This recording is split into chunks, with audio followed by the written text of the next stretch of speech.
What's up? Welcome back to Shralp Stories. Thanks everyone for tuning back in.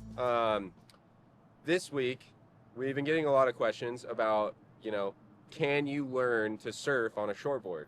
Now, there are short surfboards that are easier to learn on than others, but for sake of this video, we're going to talk about learning on a high-performance shortboard like what a professional surfer would ride. Can you learn from ground zero, never surfed before, on a shortboard? We're going to talk about the whole learning process with that and my 2 cents on it all. But for all of you that have watched Shralp in the past, you know how it goes. We're going to go for a Shralp right now, and the waves look terrible, but we're going to do it anyway. And we'll come back and we'll answer your question. Can you learn how to surf on a high-performance shortboard? Stay tuned.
Alright, what's up, Shralpers?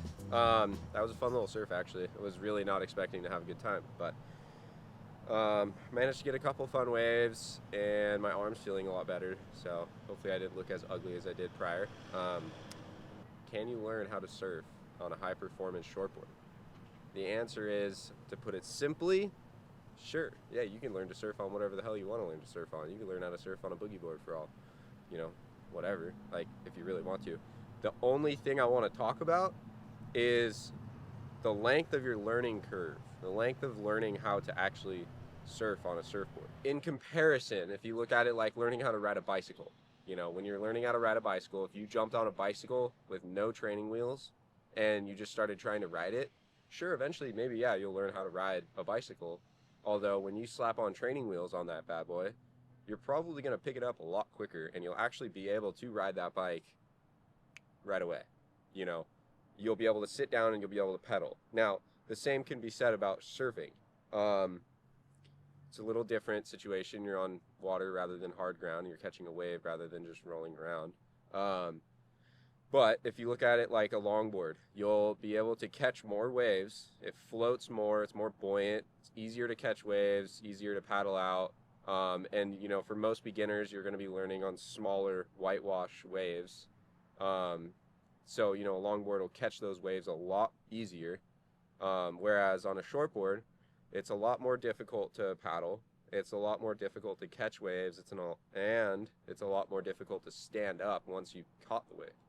So, if you look at it in longevity, in my mind, you go get a longboard, you catch more waves, and you stand up and you actually do the act of surfing more often than you would have on a shortboard. Now, I'm not saying that you can't learn on a high-performance shortboard. I'm just saying it's going to be a little bit more difficult.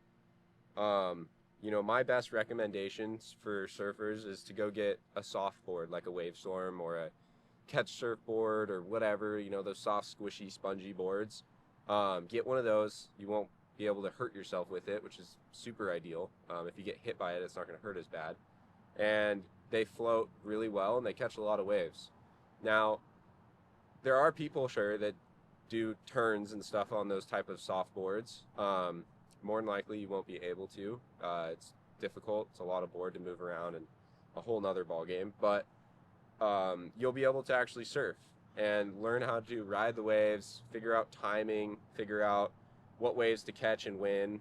You'll figure out positioning. All those little nitty-gritty things will, come with the time spent on a longer surfboard. And I don't always necessarily mean like a 10-foot board or a 9-foot board or something like that. Even if you're a little Grom, let's say you're 5'4", you're 5 feet 4 inches tall. If you rode like a 6 foot, 8 foot, thicker, wider board,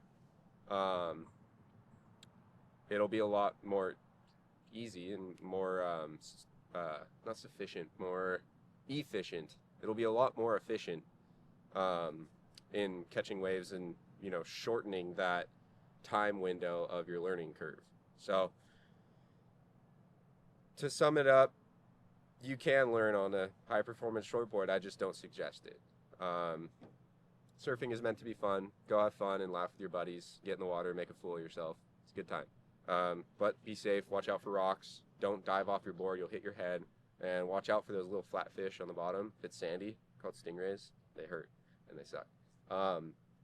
But yeah, go out there. Go Shrout. It's firing. As you can see today, the waves didn't look very great, but I ended up having a blast.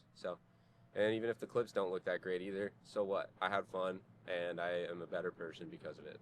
So that's what surfing's all about. Go get yourself a fun board if you're learning, brand new beginner.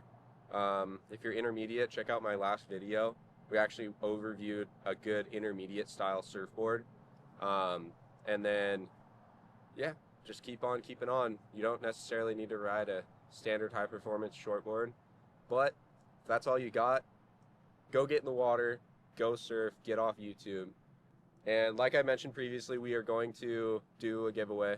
I ended up talking to Killer Dana Surf Shop local here in Dana Point.